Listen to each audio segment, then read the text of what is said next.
कैसे हैं आप? मैं आशा करता हूं आप अच्छे होंगे और स्वस्थ होंगे।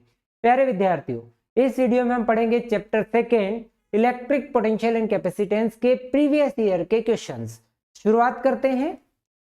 सबसे पहला क्वेश्चन है बच्चों आपका, when two condenser are joined in series each condenser will have the same. Condensers को सीरीज कॉम्बिनेशन में जोड़ा गया है और उस पर क्या सेम रहेगा, हमसे ये पूछा गया।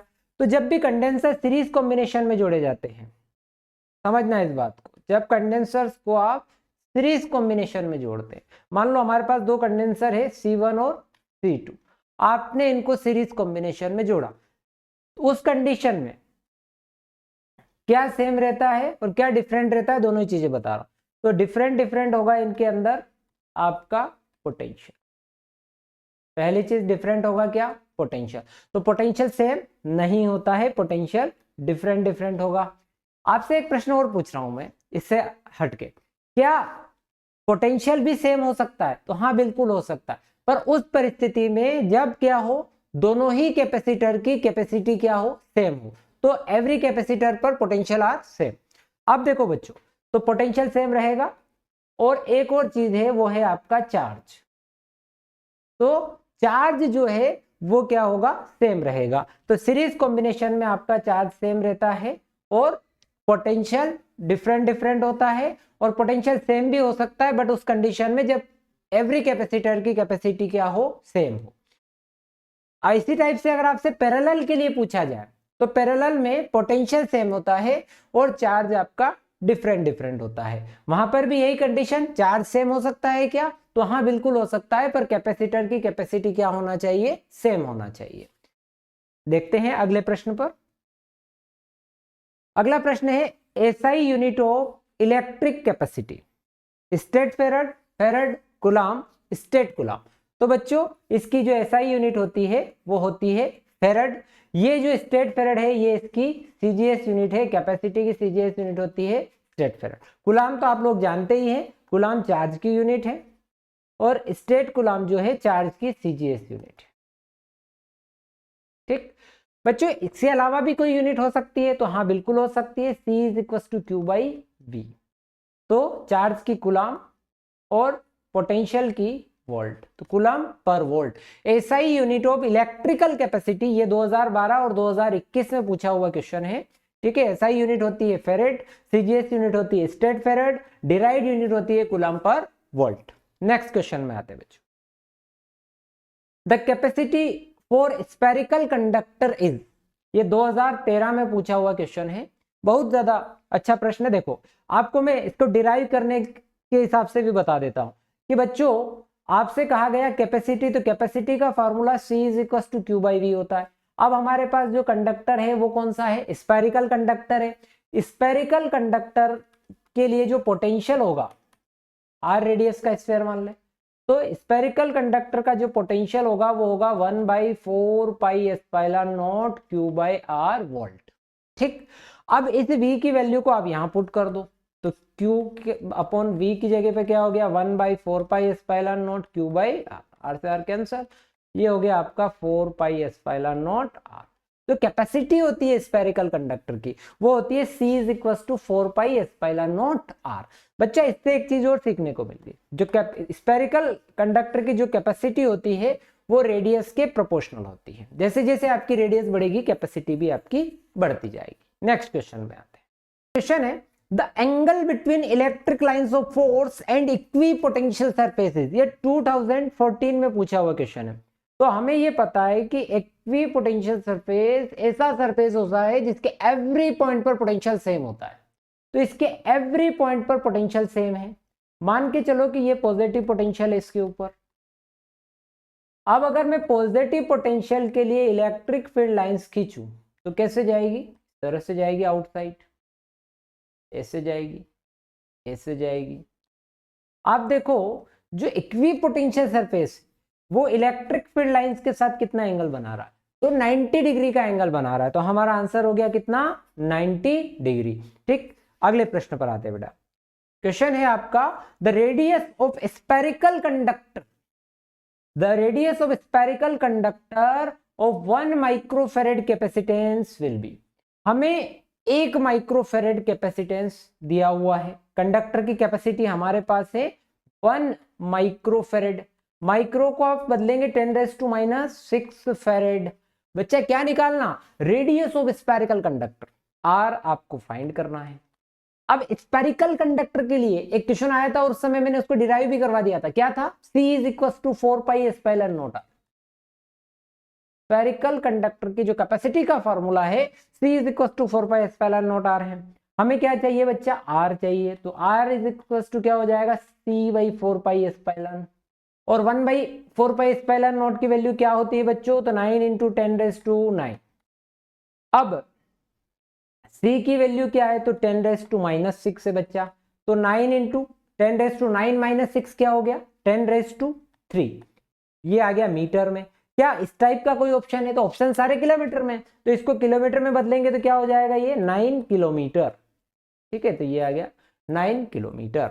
बहुत अच्छा क्वेश्चन था। अगले क्वेश्चन पर आते हैं। The electric dipole moment per unit volume of substance is called. अब इलेक्ट्रिक फील्ड बोलते हैं, पोलराइजेशन बोलते हैं, पोटेंशियल बोलते हैं, इलेक्ट्रिक कैपेसिटेंस बोलते हैं। तो बच्चों जो इलेक्ट्रिक डाइपोल मोमेंट है पर यूनिट वॉल्यूम, ठीक है, तो इलेक्ट्रिक डाइपोल मोमेंट जो होता है पर यूनिट वॉल्यूम में उसको बोला जाता है पोलराइजेशन। ठीक है, ये 2024 में आया हुआ है। अगले क्वेश्चन पर आते हैं। The potential of earth is, ये 2009 में आया हुआ है। हम लोगों को पता है, मान के चलो कि हम पृथ्वी की जब बात कर रहे हैं, अर्थ की जब बात कर रहे हैं, उसी टाइप से जब आप समुद्र की बात करते हैं, समुद्र में बहुत सारा पानी होता है। अब इसमें से आप एक बाल्टी भर के पानी निकाल लो या एक बाल्टी पानी डाल दो, तो क्या इसके पोटेंशियल पर कोई प्रभाव पड़ेगा क्या? मतलब इसमें भाई समुद्र का जो पानी है उसमें से एक बाल्टी भर के पानी निकाल लिया, एक बाल्टी भर के पानी डाल दिया, तो क्या समुद्र का पानी एक बाल्टी डालने से बढ़ जाएगा? नहीं बढ़ेगा। एक बाल्टी निकालने से घट जाएगा? तो नहीं घटेगा। तो इसी प्रकार से अर्थ में आप कुछ चार्ज डाल दें या कुछ चार्ज निकाल लें, उस पर कोई इसकी सेहत पे कोई फर्क नहीं पड़ता, यानी कि वो जैसा है वैसा ही रहा रहता है। इसीलिए जो अर्थ का पोटेंशियल है वो 0 एज्यूम किया जाता है, 0 माना जाता है, ध्यान रखिएगा। अगले प्रश्न पर आते हैं। 1 farad is equal to 1 coulomb पर। अब देखो हमने C is equal to Q/V पढ़ा हुआ है, तो Q के लिए कूलम हो गया, तो V के लिए क्या हो जाएगा, वोल्ट हो जाएगा। तो यहां आएगा बच्चों 1 farad is equal to 1 coulomb upon 1 volt. ये 2010 में आया। बहुत सरल प्रश्न है सारे के सारे, बोर्ड में कभी भी कठिन प्रश्न नहीं आते हैं, ये ध्यान रखना। ठीक है, हाँ थोड़े स्तर के आ सकते हैं। तो अगले प्रश्न पर आते हैं। क्वेश्चन है आपका, potential on moving along the direction of electric field.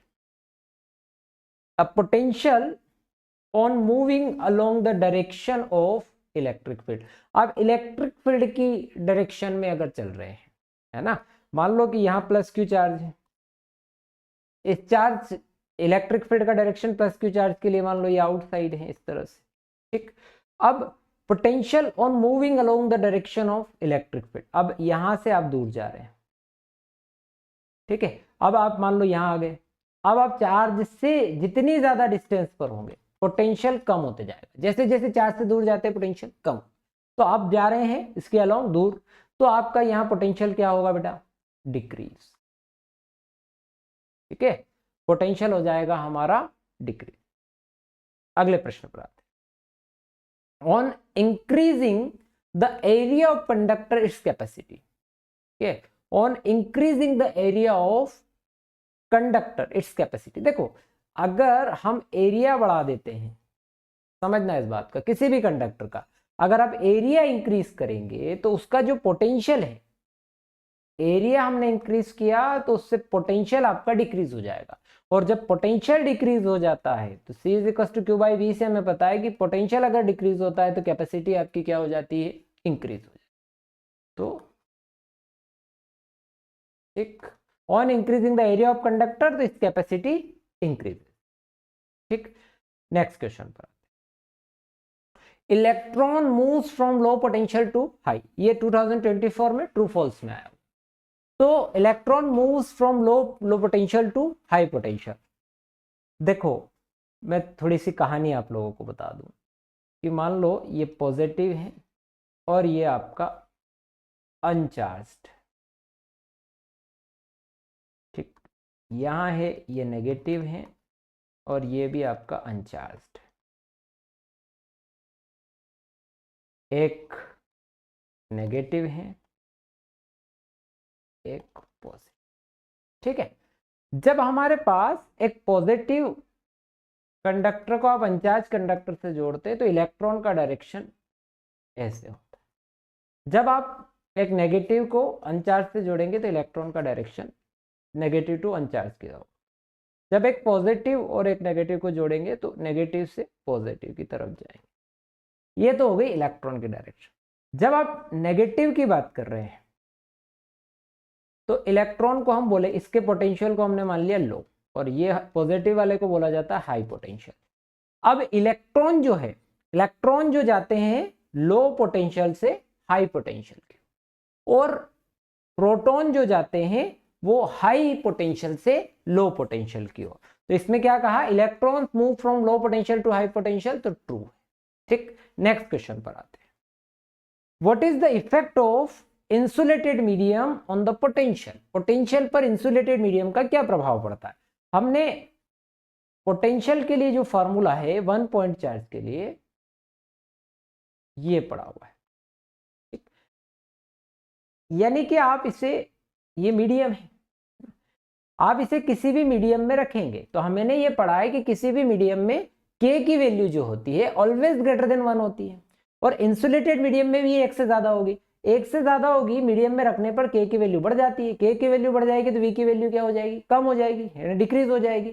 तो what is the effect of insulated medium on potential? तो पोटेंशियल क्या हो जाएगा, डिक्रीज, पोटेंशियल हो जाएगा बच्चा डिक्रीज, ठीक है। नेक्स्ट क्वेश्चन पर आते हैं। What is the potential, derive an expression for the potential at a point in space due to a point charge। सबसे पहले तो पोटेंशियल होता है क्या है, इस चीज को समझ लेते हैं, है ना। हम ये मान के चले कि भैया इनफाइनाइट पर, है ना, हमारे पास कोई चार्ज है प्लस क्यू। अब इनफाइनाइट से हम किसी टेस्ट चार्ज को लेकर आना है हमें, कहां पर, इस इलेक्ट्रिक फील्ड में। इनफाइनाइट से टेस्ट चार्ज को इलेक्ट्रिक फील्ड में लेकर आना, तो इनफाइनाइट से टेस्ट चार्ज को इलेक्ट्रिक फील्ड में लाने में जो वर्क डन होता है उस वर्क डन को आप क्या बोलेंगे, उस वर्क डन को हम बोलेंगे इलेक्ट्रिक पोटेंशियल। तो work done in bringing a unit positive charge, ठीक है, unit positive charge from infinity to at a point is called a potential at that point. कहां से उठा के ला रहे हैं, इनफाइनाइट से। मान के चलो कि यहाँ ए पॉइंट है, वहां तक ले आए अपॉन, ठीक। इसके यूनिट और डायमेंशनल फॉर्मूले भी हम क्लियर कर लेते हैं। इसकी यूनिट होती है पोटेंशियल की वोल्ट, एसआई यूनिट होती है वोल्ट, और सीजीएस यूनिट होती है स्टेट वोल्ट। अब इसकी जो डिराइव्ड यूनिट है वर्क का हो जाएगा जूल और इसका कूलम, तो जूल पर कूलम, ये भी अपने को याद रहना चाहिए। अब हमको डिराइव करना है 1 पॉइंट चार्ज के लिए डेरिवेशन। देखो बच्चों, हमें पहले समझ लो कि हमें कैसे निकालेंगे। हम इनफाइनाइट से किसी चार्ज को उठाकर ला रहे हैं, समझना इस बात को। तो जब आप इनफाइनाइट से लेकर आएंगे तो आपको क्या करना पड़ेगा, यहाँ पर जो वर्क डन हो रहा है अगर वो वर्क डन हम निकाल लें, वर्क डन हम निकाल लें तो हमारा पोटेंशियल आ जाएगा। तो वर्क डन निकालने के लिए आप लोगों को क्या चाहिए होता है, फोर्स इनटू डिस्प्लेसमेंट, यानी किसकी जरूरत पड़ेगी, फोर्स की जरूरत पड़ेगी। तो फिर फोर्स निकाल लेंगे, यानी पहले फोर्स निकालेंगे फिर वर्क निकलेगा और फिर पोटेंशियल निकल आएगा। ये तो पूरी मोटा मोटी बात। अब वर्क कैसे निकालेंगे, फोर्स तो आप कूलम्ब्स लॉ से निकाल लेंगे, पर एक बात और है कि भाई सिस्टम बहुत बड़ा है, आप इनफाइनाइट से लेकर आ रहे हैं, तो फिर आपको वर्क कैसे निकालना पड़ेगा, छोटे छोटे टुकड़ों में निकालना पड़ेगा। तो आप क्या करेंगे कि छोटा सा एलिमेंट लेंगे, उसके लिए वर्क डन निकाल लेंगे, और फिर आप क्या करेंगे, उसका नेट वर्क डन निकालने के लिए क्या कर देंगे, इंटीग्रेशन कर देंगे। चलो करके देखते हैं। Let us consider about a point charge q placed at a point o due to which at point p r distance apart potential is obtained. हमारे पास यहाँ प्लस q चार्ज है और r डिस्टेंस पर कोई पॉइंट P है, यहाँ पर हमको पोटेंशियल कैलकुलेट करना है। Consider a point A which is situated at a distance x from the distance। अब चार्ज से यहाँ पर x डिस्टेंस पर एक पॉइंट A है, ठीक, और inside the electric field due to point charge at this point test charge Q naught is located. देखो भैया, हम इनफाइनाइट से टेस्ट चार्ज को उठाकर ले जा रहे हैं, इलेक्ट्रिक फील्ड में ले जा रहे हैं, और यहाँ हमको निकालना है वर्क डन। तो देखो बेटा, हमारे पास तरीका हमें पता है, हमें सबसे पहले क्या निकालना पड़ेगा, तो हमें फोर्स निकालना पड़ेगा। तो सबसे पहले हम लोग फोर्स निकालते हैं। अब हम फोर्स पूरे इसका नहीं निकाल रहे हैं, हम एक छोटा सा एलिमेंट ले रहे हैं। मान लो हमने ले लिया dx, मान लो ये c से d तक dx को उठाकर लेकर आ रहे हैं, इस पर जो वर्क डन होगा ये इलेक्ट्रिक फील्ड हो जाएगा आपका पॉजिटिव के लिए, इस तरह से आउटसाइड, ठीक। अब आप इलेक्ट्रिक फील्ड के अपोजिट डायरेक्शन में आ रहे हैं, एक बात और ध्यान रखिएगा।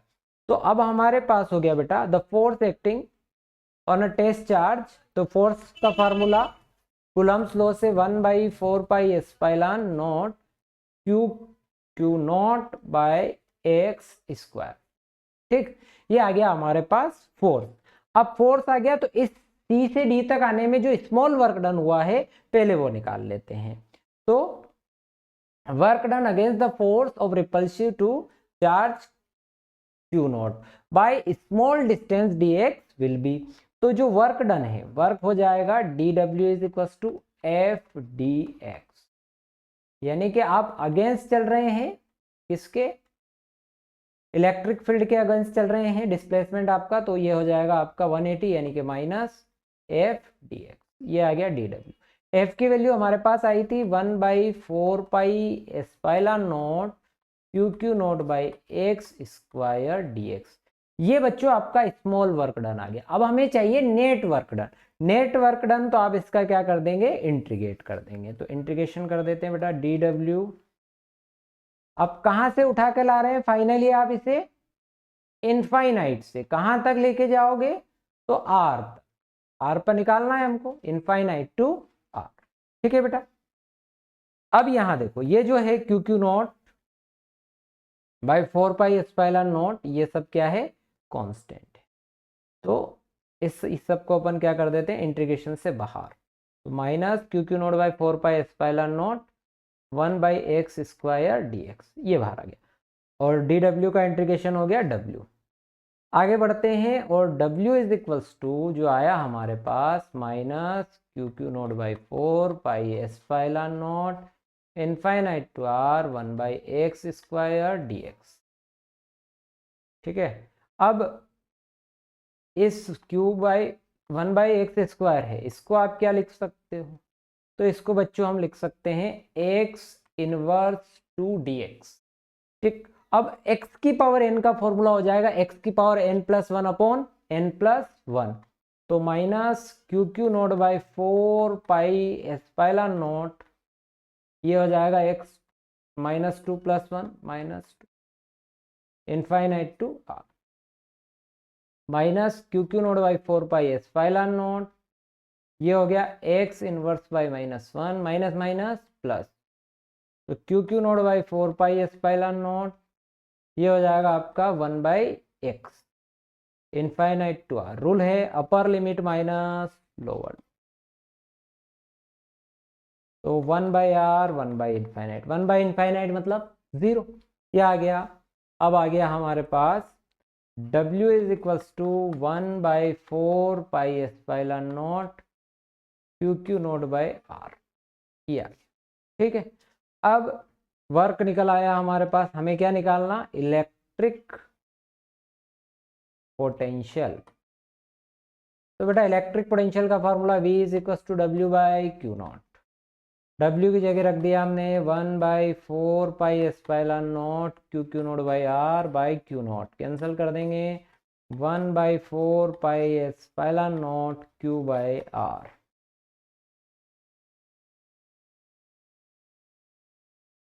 ये 1 पॉइंट चार्ज के लिए इलेक्ट्रिक पोटेंशियल आ गया। बहुत सरल है, ठीक है। करिएगा, इनको रिपीट करके देखिएगा तो आपको पूरा समझ आ जाएगा। नेक्स्ट प्रश्न पर आते हैं। Define equipotential surface, right it's potential. मैंने आपको कहा था कि भाई एक ऐसा सरफेस है जिसके एवरी पॉइंट पर पोटेंशियल सेम होता है, ठीक है, एवरी पॉइंट पर जिसका पोटेंशियल सेम। आपके पास मान लो यहाँ चार्ज है, अब ये यहां से ना, अब ऐसे समझिए इसको कि यहाँ आपका ये चार्ज है, इस चार्ज से आर डिस्टेंस आपने ले ली। अब इस आर डिस्टेंस पर जहां जहां देखोगे सब जगह पर पोटेंशियल सेम आएगा, ठीक है, क्योंकि v is equal to 1/4πε0 q/r होता है, ठीक। या फिर इसकी एक डेफिनेशन और हो सकती है कि यहाँ आपका पोटेंशियल और यहाँ का पोटेंशियल, दोनों ही पोटेंशियल, दोनों का जब पोटेंशियल डिफरेंस निकालते हो तो क्या आ जाता है, 0 आ जाता है। तो हमारी जो डेफिनेशन है वो equipotential surface at surface drawn electric field over which the electric potential is same at all point is called the equipotential surface. अब इक्विपोटेंशियल सरफेस में होता यह है कि एक इसकी जो प्रॉपर्टी है वो कहती है कि potential every point are same, ये तो हो ही गया, सभी को पता ही है। No work done moving a positive charge from one point to another point. अब एक ही सरफेस के ऊपर अगर हम चल रहे हैं, मान लो ये आपका सरफेस है इक्विपोटेंशियल सरफेस, और इस सरफेस पर इसी पॉइंट से आप इस पॉइंट पर आ रहे हैं, तो कोई वर्क डन नहीं होगा। क्यों नहीं होगा? क्योंकि हमने पढ़ा है कि v is equal to w/q0, और पोटेंशियल डिफरेंस क्या होगा दो पॉइंट के बीच का, 0 होगा, और यानी कि वर्क भी क्या होगा, 0 होगा, ठीक। तो एक बात तो ये हो गई। दूसरी चीज, अगर मेरे पास इनके बीच का, अपन ये प्रश्न आ चुका है कि अगर इलेक्ट्रिक फील्ड लाइंस की चर्चा की जाए, अगर यहाँ पॉजिटिव चार्ज है मान लो, तो इसके लिए जो फील्ड लाइन होगी आउटसाइड जाएगी, तो यहाँ एंगल जो बनेगा वो कितना बनेगा, 90 डिग्री का बनेगा। तो electric lines of force are normal to equipotential surface. Next, two equipotential surface do not intersect each other. अगर ये दो इक्विपोटेंशियल सरफेस एक दूसरे को काट जाए तो पोटेंशियल की दो वैल्यू होगी, जो कि पॉसिबल नहीं है, इसीलिए two equipotential surface never intersect each other. The surface of conducting metal is always equipotential surface. मान लो एक कंडक्टिंग मेटल है और इस मेटल का जो पोटेंशियल है, जो सरफेस है, वो कैसा होगा, तो वो इक्विपोटेंशियल सरफेस ही होगा, ठीक। ये बातें ध्यान रखें। For a point charge equipotential surface, देखो एक पॉइंट चार्ज ले लेते हैं अपन, यहाँ पर मान लो एक पॉइंट चार्ज है। अब इस पॉइंट चार्ज के लिए मान लो r डिस्टेंस पर आपने पोटेंशियल एक सरफेस देखा, इक्विपोटेंशियल सरफेस, तो ये मिल गया। फिर r1 डिस्टेंस पर देखेंगे तो अगला मिल जाएगा, r2 डिस्टेंस पे अगला मिल जाएगा। यानी for a point charge equipotential surface are concentric spheres होते हैं, ठीक है। 4-5 पॉइंट्स है, एग्जाम में 1 या 2 पॉइंट्स पूछे जाते हैं, ठीक है, पर फिर भी हम लोगों को याद हो, अच्छी बात है। अगले क्वेश्चन पर आते हैं। Prove that electric potential due to an electric dipole at any point in broad side position is 0। अब आपको डाइपोल के लिए ब्रॉड साइड पोजिशन देखनी है ना, electric potential to electric dipole at point in broad side position. हमारे पास ये 2014 में भी आया और 2016 में, काफी इजी है, -q + q। अब डाइपोल के लिए निकाल रहे हैं, तो जब आप यहां से 90 डिग्री पे चलेंगे तो broad side position, transverse position, ये 90 डिग्री। अब आप निकालेंगे कि इलेक्ट्रिक पोटेंशियल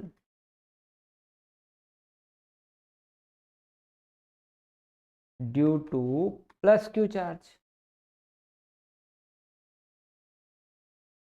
तो +q चार्ज के लिए v1 इज इक्वल टू 1/4πε0, ये q बाई हो जाएगा आपका, ये a है और ये b हो जाएगा, तो ये हो जाएगा आपका bp।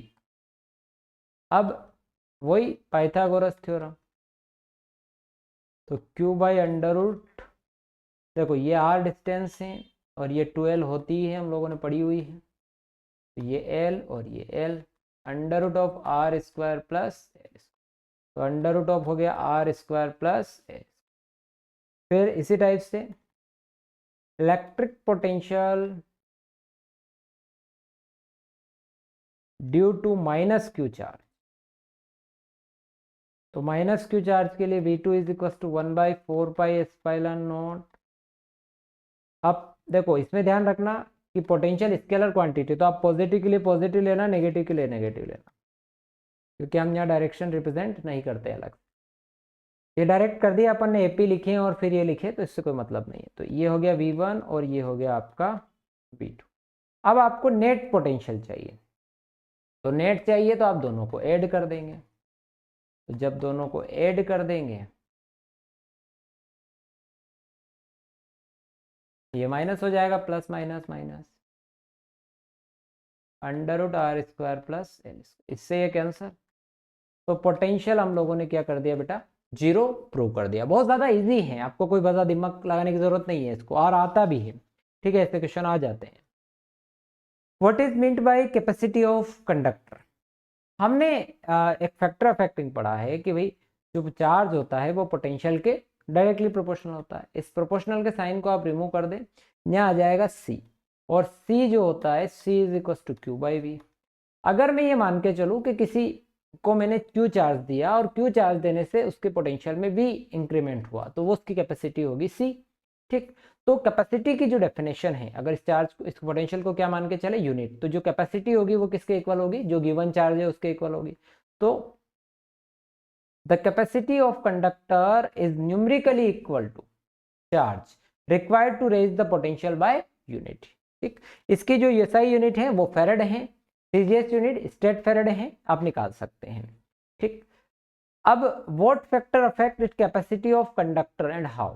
तो अब फैक्टर अफेक्ट पर चर्चा करते हैं कैपेसिटी ऑफ कंडक्टर के। तो सबसे पहली बात करेंगे, सबसे पहला फैक्टर है साइज ऑफ कंडक्टर। तो by increasing the size of conductor it's potential decreases, तो देयरफॉर कैपेसिटी इंक्रीजेस। हमें एक तरीके से याद रखने के मैं आपको टेक्निक बता रहा हूं। मान लो हमारे पास पानी की टंकी है, या आप तो बोतल से समझो, पानी की एक बोतल है, पानी की एक बोतल है, और उस बोतल 1 लीटर की बोतल है। अब उस 1 लीटर की बोतल को आपने बड़े टैंकर में डाल दिया जिसकी कैपेसिटी है 5 लीटर की मान लो। तो अब इसके अंदर पोटेंशियल क्या हो गया, घट गया, कैपेसिटी बढ़ गई। तो इसी टाइप से by increasing the size of conductor, अगर साइज बढ़ा दी जाए तो क्या हो जाएगा, उसका पोटेंशियल क्या हो जाएगा, कम हो जाएगा। पोटेंशियल कम हो जाएगा तो उसकी कैपेसिटी क्या हो जाएगी बच्चों, बढ़ जाएगी। दूसरा, presence of other conductor near the charge conductor. ठीक है, अगर कोई चार्ज कंडक्टर है, ये चार्ज कंडक्टर, इसके समीप एक अनचार्ज कंडक्टर लेकर आए, तो बाय इंडक्शन इस पर नेगेटिव चार्ज आ जाएगा, इस पर पॉजिटिव चार्ज है, और ये जो नेगेटिव वाला चार्ज है इसके चार्ज को क्या करेगा, डिक्रीज करेगा। और चार्ज डिक्रीज करने की वजह से पोटेंशियल क्या हो जाएगा, डिक्रीज हो जाएगा, और पोटेंशियल डिक्रीज होने से कैपेसिटी क्या हो जाएगी, इंक्रीज हो जाएगी। तो due to presence of other conductor near the charge conductor its potential decrease, hence its capacity increase.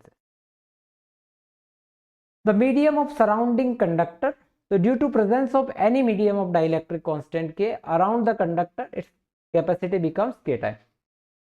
इसकी वैल्यू हमेशा ज्यादा होती है K से, और जैसे ही आप रखोगे किसी भी मीडियम में, तो आपने ये पढ़ा है कि आप जिस भी मीडियम में जाते हैं पोटेंशियल के लिए, तो जो पोटेंशियल में आपने ये पढ़ा है कि मीडियम के अंदर जैसे आप पोटेंशियल की बात करोगे तो पोटेंशियल डिक्रीज हो जाएगा। पोटेंशियल डिक्रीज हो जाता है तो मान लो ये K टाइम्स डिक्रीज होगा, तो पोटेंशियल कैपेसिटी आपकी क्या हो जाएगी, K टाइम्स इंक्रीज हो जाएगी। ठीक है, what is capacitor, derive an expression for capacitance of parallel plate capacitor. देखो कैपेसिटर एक ऐसा डिवाइस है जो एक स्टोरिंग डिवाइस है, जो एनर्जी को स्टोर करता है, जैसे आपके पंखे में होता है, इलेक्ट्रिक मोटर में होता है, सब जगह होता है। तो ये एक स्टोरेज डिवाइस है जो क्या करता है, उसके कैपेसिटी को क्या करता है, बढ़ा देता है। कैसे बढ़ाएगा, तो साइज और उसके शेप में बिना इंक्रीमेंट के अगर आप उसकी कैपेसिटी बढ़ा देते हैं तो उसे बोला जाता है कैपेसिटर। ठीक है, तो it is a device which increase the capacity of conductor without increasing its size, और other word इस डिवाइस है स्टोरेज चार्ज, है ना, चार्ज स्टोरिंग डिवाइस है, चार्ज को स्टोरेज करता है। C = Q/V के अनुसार हमें पता होना चाहिए कि अगर आप पोटेंशियल कम कर दे तो कैपेसिटी आपकी क्या हो जाती है, इंक्रीज हो जाती है। ये इसका प्रिंसिपल भी है कैपेसिटर का, ये मोस्ट इंपोर्टेंट है। ये obtain an expression of capacitance of parallel plate capacitor, ये 2011, 18, 20 और 22, ठीक है, सबसे अधिक बार आने वाला प्रश्न यही है। तो देखते हैं, पैरेलल प्लेट कैपेसिटर की चर्चा करते हैं। कंसीडर कर लेते हैं कि भाई 2 प्लेट्स हैं हमारे पास, ये 2 पैरेलल प्लेट्स हैं,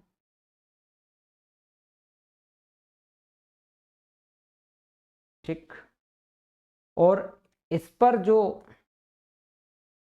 चार्ज है पॉजिटिव, इधर आएगा आपका नेगेटिव चार्ज, इधर पॉजिटिव आएगा पर उसको आप क्या करोगे, अर्थेट कर दोगे। अब सरफेस चार्ज डेंसिटी की अगर बात करें तो surface charge density sigma is equal to क्या होगी, Q बाई ए। ठीक, अब यहाँ प्लस सिग्मा ले लो, यहाँ आप माइनस सिग्मा ले लो। इस पॉइंट पर अगर मैं यहाँ बाहर की तरफ बात कर लूँ पहले, ठीक है, अगर आप पैरेलल प्लेट कैपेसिटर जैसे जो प्लेन चार्ज शीट वाला आपने डेरिवेशन पढ़ा होगा, उसका अगर इलेक्ट्रिक फील्ड की बात करें तो प्लेन चार्ज शीट का electric field E is equal to sigma by 2 epsilon naught होता है। E is equal to sigma by 2 epsilon naught plane charge sheet का है। अब अगर पॉजिटिव चार्ज के लिए आप इंटेंसिटी ऑफ इलेक्ट्रिक फील्ड देखोगे बाहर वाले में, तो पॉजिटिव के लिए कहाँ चली जाएगी, आउटसाइड जाएगी। तो ये पॉजिटिव चार्ज के लिए, ये पॉजिटिव चार्ज है, इसके लिए इधर आएगी। और जब आप नेगेटिव चार्ज के लिए देखोगे तो इस प्लेट से देखोगे इधर, इस प्लेट से देखेंगे तो इसका मुंह किधर होगा, इधर होगा E2, यानी E1 E2 दोनों की वैल्यू सेम है, तो ये क्या हो जाएगा, जीरो। बाहर भी इधर भी इलेक्ट्रिक फील्ड जीरो और इधर भी इलेक्ट्रिक फील्ड जीरो। ठीक, इलेक्ट्रिक फील्ड जीरो होने का मतलब एक रिलेशन है, potential difference electric field into distance. तो इलेक्ट्रिक फील्ड जीरो है तो पोटेंशियल डिफरेंस जीरो होगा, पोटेंशियल डिफरेंस जीरो होगा तो कैपेसिटी भी जीरो होगी। तो अब हमें जो निकालना है वो कहाँ निकालना है, तो वो भीतर ही निकालना है। बाहर इलेक्ट्रिक फील्ड जीरो है, पोटेंशियल जीरो है और इस वजह से आपकी कैपेसिटी जीरो है। तो हम लोग बीच में ही इसको कैलकुलेट करने वाले हैं। तो सबसे पहले हम प्लेट, इसको प्लेट ए बोल दो, इसको प्लेट बी बोल दो। सबसे पहले हम निकालेंगे प्लेट ए के लिए the electric field at a point P due to plate A. तो प्लेट ए के लिए जो होगा E1 is equal to sigma by 2 epsilon, और पॉजिटिव चार्ज है तो अवे फ्रॉम प्लेट ए।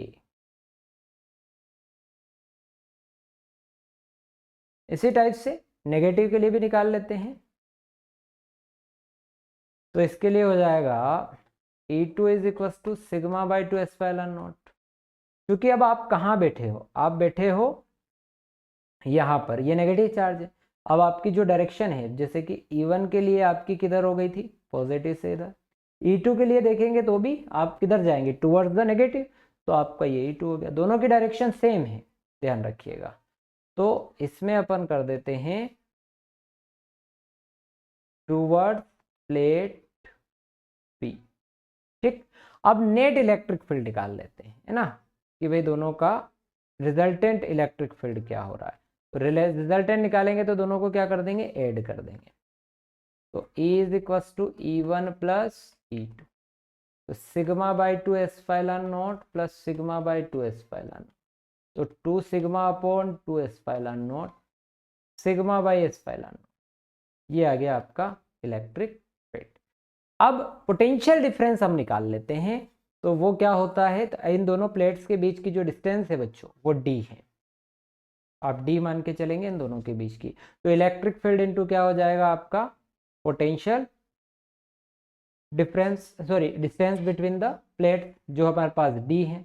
तो पोटेंशियल डिफरेंस जब हम निकाल रहे हैं दोनों प्लेट्स का, तो VA minus VB, electric field intensity आई सिग्मा बाई एप्सिलॉन नॉट और distance D। Sigma is equal to हमने पहले पढ़ा हुआ है Q by A epsilon naught into D। अब हमें चाहिए कैपेसिटी, तो कैपेसिटी ऑफ कंडक्टर के लिए हो जाएगा बेटा C is equal to Q upon VA minus VB। तो Q upon VA minus VB की जगह हो जाएगा Q upon A epsilon naught into D। Q से Q कैंसिल हो जाएगा, ये ऊपर चला जाएगा, तो A epsilon naught upon D farad. बच्चा ये आ गया। अब इसको फैक्टर को अफेक्ट करने वाले अगर फैक्टर्स देख लिया जाए तो वो फैक्टर होंगे आपका C proportional to A, C inversely proportional to D। यानी कि अगर आप प्लेट्स का एरिया इंक्रीज कर दे तो कैपेसिटी बढ़ जाएगी, प्लेट्स के बीच की डिस्टेंस आप इंक्रीज कर दे तो कैपेसिटी आपकी क्या हो जाएगी, डिक्रीज हो जाएगी। इन बातों का हमें ध्यान रखना है, और किसी मीडियम में रख देंगे तो भी कैपेसिटी आपकी इंक्रीज हो जाएगी। ये फैक्टर है इसके पैरेलल प्लेट कैपेसिटर को अफेक्ट करने वाला। ये सबसे ज्यादा IMP क्वेश्चन है ना, ध्यान रखना। अगले क्वेश्चन पर आते हैं। Obtain expression for equivalent capacitance of condenser connected in series और पैरेलल कॉम्बिनेशन। दोनों है सीरीज और पैरेलल कॉम्बिनेशन, दोनों ही बता देता हूँ। 2012 और 19 में आए हुए, दोनों ही एक साथ आए हुए। ठीक, तो 2012 में शायद सीरीज ही आया था और 19 में दोनों एक साथ में आए थे, तो मैंने दोनों शामिल कर दिए। ये जो सीरीज वाला है ये ओनली 12 में आया और फिर सीरीज पैरेलल दोनों साथ में 19 में आए। ठीक है, अब जो सीरीज कॉम्बिनेशन है, सीरीज कॉम्बिनेशन में कैसे होते हैं कि जो कैपेसिटर हैं आप, मान लो 3 कैपेसिटर अपन जोड़ लेते हैं, तीनों की कैपेसिटी C1 C2 C3। जब आपने इसको चार्ज दिया तो चार्ज क्यू यहाँ आया प्लेट पर, इस पर नेगेटिव, इसका पॉजिटिव इधर ट्रांसफर हो गया, इस पर नेगेटिव, सेकेंड प्लेट का पॉजिटिव इधर ट्रांसफर हो गया और फाइनल प्लेट को आपने अर्थेट करा हुआ। पोटेंशियल जो है, क्योंकि एवरी कैपेसिटर की कैपेसिटी डिफरेंट डिफरेंट है, इसीलिए पोटेंशियल भी इनका क्या होगा, डिफरेंट डिफरेंट होगा। अब हमने जो V पोटेंशियल दिया वास्तव में, तो वो V पोटेंशियल 3 भाग में बट रहा है, V1 plus V2 plus V3। आपको पता होना चाहिए कि सीरीज कॉम्बिनेशन क्या है। तो फर्स्ट जो कैपेसिटर है उसकी सेकेंड प्लेट को नेक्स्ट अगले कैपेसिटर जो नेक्स्ट कैपेसिटर है उसकी फर्स्ट प्लेट से, सेकेंड वाले कैपेसिटर की जो सेकेंड प्लेट है उसको नेक्स्ट कैपेसिटर की फर्स्ट प्लेट से आप कनेक्ट कर देते हैं, तो उसको बोलते हैं सीरीज कॉम्बिनेशन। ये हो गया आपका इक्वेशन फर्स्ट। अब हमें पता है कि जो पोटेंशियल डिफरेंस है, पोटेंशियल डिफरेंस है, अगर मैं कैपेसिटर C1 की बात करूंगा तो V1 इज इक्वल टू हो जाएगा आपका Q by C1, V2 is equal to बात करूंगा तो Q बाई C2 और V3 की बात करूंगा तो हो जाएगा Q बाई C3। और ये V1 V2 V3 की वैल्यू अगर हम इक्वेशन फर्स्ट में रखें तो ये होगा Q by C1 Q by C2 Q by C3। Q common निकाल लेते हैं तो 1 by C1 1 by C2 1 by C। अगर मैं इक्विवेलेंट कैपेसिटी ऑफ सिस्टम,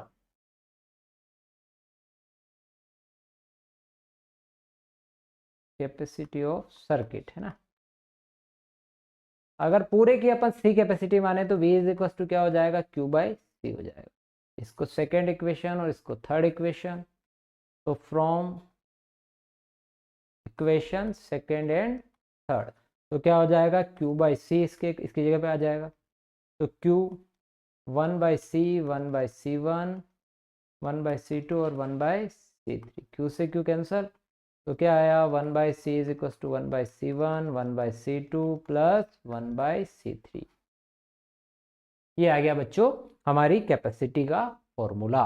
ठीक है, अगर n कैपेसिटर जोड़ेंगे तो n तक टर्म तक चला जाएगा, 1 by C1 1 by C2 plus 1 by C3 dash dash dash dash 1 by Cn तक। ये था हमारा सीरीज। अब हम आते हैं पैरेलल पर। तो पैरेलल की जब बात करते हैं तो पैरेलल में क्या होगा, है ना, पैरेलल की जो है, पैरेलल की जब बात कर रहे हैं, पैरेलल की जब बात करते हैं तो इसमें जो सारे कैपेसिटर हैं, कैपेसिटर ये C1 है मान लो, फिर कैपेसिटर C2, इसे प्रकार 3 कैपेसिटर के लिए ही पढ़ रहे हैं, और ये है तीसरा। सभी कैपेसिटर की जो फर्स्ट प्लेट होती है उसको एक पॉइंट पे ज्वाइन करना है, सभी एवरी कैपेसिटर की जो सेकंड प्लेट है उसको सेकंड पॉइंट पे ज्वाइन करना।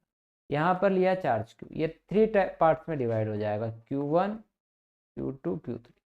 ठीक, ये चार्ज सेम तभी हो सकता है जब सभी कैपेसिटर की कैपेसिटी क्या हो, सेम। और जो पोटेंशियल होगा दोनों टर्मिनल्स के बीच में वो V होगा, इसको भी आपको अर्थेट कर देना। अब बच्चा हमारा जो चार्ज है वो 3 पार्ट में यहाँ डिवाइड हो रहा है, Q1 Q2 प्लस Q3। हमें क्या चाहिए, चार्ज। अगर आप चार्ज Q1 की बात करोगे तो C1, देखो C is equal to Q by V होता है, ये हमने पढ़ा, C is equal to Q by, तो Q is equal to CV, तो C1 V, Q2 is equal to C2 V, Q3 is equal to हमारे पास C3 V। और ये Q1 Q2 Q3 की वैल्यू कहाँ रखेंगे, इक्वेशन फर्स्ट में। तो Q इज इक्वल टू होगा बच्चा C1V plus C2V plus C3V। यहाँ से V कॉमन निकाल लेना भैया, C1 C2 प्लस C3। अब यहाँ पर भी वही चीज कि इक्विवेलेंट जो कैपेसिटी है वो अगर हमने C ले ली तो Q इज इक्वल टू क्या हो जाएगा, CV। तो equation second to equation third. तो from equation second and third, तो CV is equal to V into C1 plus C2 plus C3, V से भी कैंसल, तो C is equal to C1 plus C2 plus C3। ये आपकी capacity का derivation है, ठीक। यानी पैरेलल में प्लस हो जाएगी कैपेसिटी और सीरीज में उनके रेसिप्रोकल का सम हो जाएगी, ठीक है। अगले प्रश्न पर आते हैं। What is dielectrics? Explain the polar and non polar dielectrics. Dielectrics, the substance which does not allow the electric current to flow through but show the electric effect are called the dielectrics. We can say that insulating material होता है which all electrons tightly bound to nucleus atom or there are no free electron to carry the current. Current को पास करने के लिए इसमें ऐसी situation होती है कि करंट इसमें से पास नहीं होता है, उसको हम बोलते हैं डाइइलेक्ट्रिक्स। ये डाइइलेक्ट्रिक्स बच्चों मेरे हिसाब से इसका सीधा सा गणित है कि ये होते तो इंसुलेटर है पर इनका जो बिहेवियर है वो कैसा है, वो कंडक्टर की तरह है, लिखा ना। Then but show the electric effect, ठीक है, इलेक्ट्रिक इफेक्ट को रिप्रेजेंट करते हैं, इसीलिए इनको अपन बोलते हैं डाइइलेक्ट्रिक्स, ठीक। ये इंसुलेटर तो होते हैं पर उनसे थोड़े से अलग होते हैं, और ये दो टाइप के होते हैं, पोलर और नॉन पोलर, ठीक है। तो जो पोलर डाइइलेक्ट्रिक्स हैं, जैसे पोलर डाइइलेक्ट्रिक्स आप इसके एग्जांपल हैं, जैसे H2 है, HCl है, तो HCl को हम लिखते हैं जैसे H प्लस Cl माइनस। तो H का अपना सेंटर होता है और Cl का अपना सेंटर होता है। जब आप इनको जब मिलाते हैं HCl में, तो इनके जो सेंटर्स होते हैं उनके बीच में क्या हो जाती है, कुछ गैप हो जाती है, और ये कोइंसाइड नहीं करते हैं, ये कोइंसाइड नहीं करते हैं, तो इसीलिए ये क्या, इनको क्या बोलते हैं अपन, पोलर। तो this are substance which centre of positive और negative charges do not coincide which each other, तो because of symmetric shape of molecules, ठीक है। और H2N2O2 ये जो होते हैं, इनके जो सेंटर होते हैं वो क्या कर जाते हैं, कोइंसाइड कर जाते हैं। H2 को आप लिखते हो H प्लस H, तो H का सेंटर और H का सेंटर जब देखते हैं तो दोनों एक दूसरे को क्या कर जाएंगे, कोइंसाइड कर जाएंगे, तो उसे बोलते हैं नॉन पोलर डाइइलेक्ट्रिक। H2N2O2 इनके एग्जाम्पल हैं, और net moment of every molecule क्या होता है, 0, ठीक। नेक्स्ट क्वेश्चन पर आते हैं। ये 2024 में आया बेटा। 3 कैपेसिटर कैपेसिटेंस है 3 microfarad, 4 picofarad, 5 picofarad are connected in parallel to 120 volt battery. Find the total capacitance of combination और चार्ज ऑफ इफ कैपेसिटर। हमारे पास जो कैपेसिटर है वो पैरेलल है, पहली चीज, ठीक। पहले तो टोटल कैपेसिटेंस ऑफ कॉम्बिनेशन पूछा, तो आपको टोटल कैपेसिटी निकालना है। तो पैरेलल में जब टोटल कैपेसिटी का फॉर्मूला अभी थोड़ी देर पहले ही डिराइव किया, वो आया था ये। हमारे पास जो गिवन है, क्या गिवन है, तो C1 कितना, 3 पिकोफेरेड, C2 कितना, 4 पिकोफेरेड, C3 कितना, 5 पिकोफेरेड।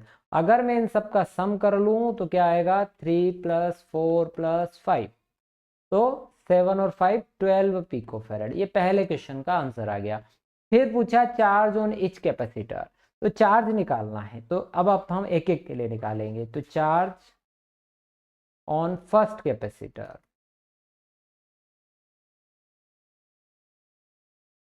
तो फर्स्ट कैपेसिटर के लिए जब आप निकाल रहे हैं तो C is equal to Q by V होता है, तो Q इज इक्वल टू क्या होगा, CV, तो C1V। अब C1 जो है हमारे पास 3 पिकोफेरेड, पिको यानी कि 10⁻⁻12। आपका पोटेंशियल कितना है, तो 120 वोल्ट है। पोटेंशियल सभी का सेम रहेगा क्योंकि ये कौन सा कॉम्बिनेशन है, ये आपका जो है पैरेलल कॉम्बिनेशन है। अब देखो भारतीय 36 10⁻12, इसको हम लिख लें अगर 3.6 10⁻10 कूलम। इसी टाइप से आप किसके लिए निकालोगे, Q2 के लिए निकालोगे। Q2 is equal to C2V। Q2 कितना है हमारे पास, C2 है 4, तो 4 पिको यानी 10⁻12, इसका 120, तो इसको क्या करोगे, 12×48, 4.8 10⁻10। इसी टाइप से Q3, ये C3 भी हो जाएगा।